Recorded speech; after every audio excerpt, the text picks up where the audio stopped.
ప్రభునందు ప్రియులారా, దైవ సేవకులారా, క్రిస్మస్ పండుగలో మీరు యేసు ప్రభు ఎందుకు వచ్చారో చెప్పాలి.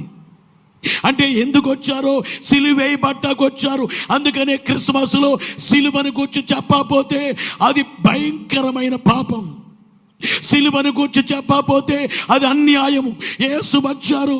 అందుకనే క్రిస్మస్కి వచ్చిన వారికి ఆనందంగా కొత్త బట్టలు వేసుకుని వచ్చినా కానీ మోకరించి కన్నీళ్లు కార్చాలి. నా తండ్రి నా కోసం వచ్చారు, నా దేవుడు నా కోసం వచ్చారు, నా కోసం మరణించడానికి వచ్చారు, నా కోసం ఆయన ప్రాణమిచ్చుటకు వచ్చారు. ఆయన నా తండ్రి నా కోసం ఉయ్యాలో నరుడుగా పుట్టెను, నా కోసం వచ్చారు.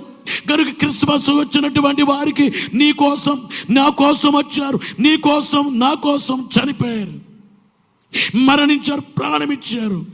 క్రిస్మస్లో సిలువను గురించి చెప్పకుండా క్రిస్మస్ ముగిస్తే అది అన్యాయం.